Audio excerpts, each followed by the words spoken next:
Tsy maintsy hovaliana amin'ny sabatra tokoa ve zany zay mamely amin'ny sabatra?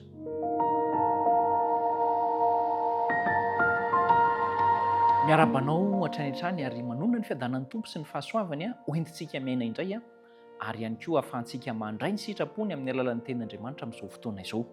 Ao anatin'ny lohahevitra lehibe isika manao hoe ny sahan'ny Getsemane, fantatrao izay ny anarana Getsemane izany fa haka lesona momba n'izany zavatra nenan'ny tompontsika tao amin'ny sahan'ny Getsemane sy ireo mpianatra isika andeha isika aloha hivavaka. Andriamanitra tsara indrindra, mbola manolotra fotoana ho anay ianao, fotoana soa ahafahana mandray ny teninao, mamelà ny elokay ary sitrakay ny alohavan'ny fanahy masina n'izany fandiniana izany ahatonga anay anaiky izay voasoratra ao amin'ny soratra masina fa izany no avy aminao. Amin'ny anaran'i Jesosy no angatahana izany. Amen. Tsy maintsy hovaliana amin'ny sabatra tokoa ve izany izay mamely amin'ny sabatra?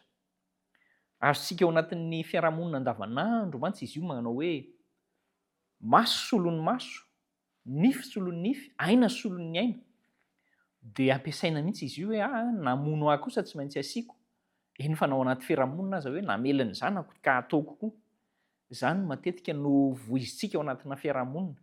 Ary ny olana kokoa aza angamba dia mety tsy fanabeazana ihany le izy, vokatry ny ataontsika hoe ny fampitana avy amin'ny ray aman-dreny, fa ao ihany koa ny fanabeazana teraky ny aino aman-jery.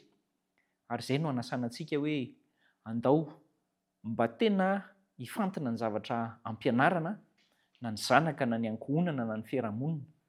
Fa raha aina solon'ny aina tokoa no atao amin'izao fiainana izao dia tsy mahagaga ny fisian'ny zavatra maro miseho, fitsaram-bahoaka sy ny sisa izay mahazo isan'andro isan'andro. Inona ny zava-niseho tamin'ity indray mitoraka ity?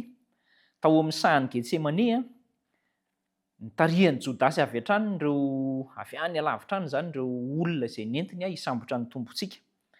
Dia nanontany ireo olona ireo, aiza moa Jesosy iza no tadiavinareo Jesosy? Dia hozy izy hoe Jesosy no tadiavinay, Jesosy avy any Nazareta.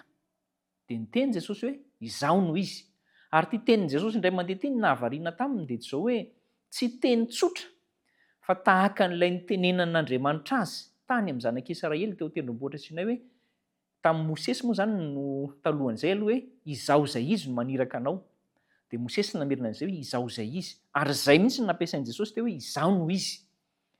Naharian'izay reto olona andeha hisambotra dia nanao dimy hanoatra izy sady lavo nianjera zany tamin'ny tany. Izany hoe misy hery ilay tenenin'i Jesosy teo. Raha isika no tamin'izay fotoana izay ka isika ny mpianatra dia ho nieritreritra ihany isika hoe tena mbola andresy ny tompo eto fa tena hisy raharaha eto. Kanefa tsy izay fa efa nanomboka natahotra sy miemotra ny mpianatra eto. Ny zava-dehibe tokony mariantsika ihany koa izany dia ilay izao hoe iny teny nataon'i Jesosy iny mbola nentina nanomezana fotoana andinian-tena ho azy ireo indray. Tena zava-dehibe mahafantatra an'izany hoe tian'Andriamanitra hatramin'ny farany isika omeny fotoana andinian-tena. Teo indrindra no nalain'i Petera ny sabatra, tsoahany tamin'ny tranony ny sabatra, dia nokapaina ozy izy. Ny sofon'ilay mpanompo mpisorona be na i Malko izany no voalaza eto fa voakapan'i Petera. Ary raha mieritreritra kely ihany isika hoe ahoana no ahavoakapa sofina fotsiny, misy fahitsiana izany na précision ihany hoe tena sofina no voarimbana fa tsy ny loha iray manontolo ny tapaka na hoe voakasika ny loha. Fa tsy izany nefa ny tena zava-dehibe eto fa rehefa vitan'i Petera izay zavatra nataon'izay ny teny azy Jesosy. Ary ny tenin'i Jesosy eto dia tsy ho an'ilay mpanompo mpisorona be hoe mety aminao iny fa mba sofina fotsiny nasoana taminao, fa hoe Petera ampidiro amin'ny tranony ny sabatra ao izy fa hoe izay mamely amin'ny sabatra dia ho asiana amin'ny sabatra ihany koa. Izany hoe raha ny marina izany dia tokony hahazo anjara koa Petera hoe valiana tamin'ny sabatra. Kanefa tsy izay no zavatra niseho. Ary isika ilay milaza azy ao anatin'ny fiarahamonina iainantsika andavanandro mihitsy ilay hoe nanao an'izao tamiko dia tsy maintsy valiko an'izao. Mampianatra antsika ny tompo eto. Izy izany ilay tsy mampirisika herisetra, tsy tian'Andriamanitra ny hisiana herisetra amin'ny fiainana. Ary mpitandro fihavanana izy, mitondra soa ho an'ny olombelona, izany ny fampianarany. dia saika ny sombain'ny Petera izay afatra izay teto. Fa azon Jesosy nataony ny teny hoe misy anjely legiona maro na anjely marobe zany a hiaro azy eto, hiaro anahy eto Jesosy, dia voaro izy saingy tsy izany no safidian'i Jesosy.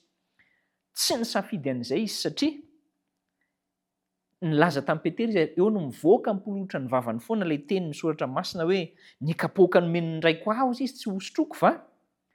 Ary raha izany izy dia atao ahoana no hatanteraka ny soratra masina izay milaza fa tsy maintsy ho tonga izany zavatra izany. Raha ho sakanan'ny Petera eo izany dia tsy ho tonga izany zavatra izany a, dia tsy ho tanteraka ny soratra masina. Dia nanasitrana ny Malko amin'izay moa Jesosy a, izay ilay hoe inona ny valiny, tsy hoe nanomevahana ny Petera hanao izay famaliana faty akory izy na hiaro azy, fa nanasitrana ny Malko indray a no nataony. Mbola maneho zany ny fitiavan'Andriamanitra antsika, ary na dia ny olona vonina hanimba azy aza, hamono azy aza, dia mbola nisitraniny teo. Fampietretana avokoa zany, nampitony an'ilay herisetrana tomboko Petera zany nataon'ny tompontsika, ary nikatsaka mandrakariva ny hasoany namany sy ny fahavalony a Jesosy. Izany no andrasany amiko sy aminao ankehitriny, fa aza mieritreritra zavatra betsaka izay hamaliana faty na hanimbana ny hafa raha nanimbanao ny hafa. Ampaherantsika Andriamanitra hivavaka isika. Tompo, misaotra betsaka fa ampianarinao izay mba handeha ampiadanana ho tia fihavanana, ary indrindra ny fahaiza miara-miaina amin'ny fiarahamonina. Ampio izay handeraka ny sitraponao hatrany hatrany, ary ianao ombanay hatrany hatrany ao anatin'izany. Mahatoky izay fa ny fitiavanao no handresy lahatra anay mba tsy hahatonga anay hanaonao foana, ary amin'ny anaran'i Jesosy Kristy no angatahanay izany vavaka izany. Amen.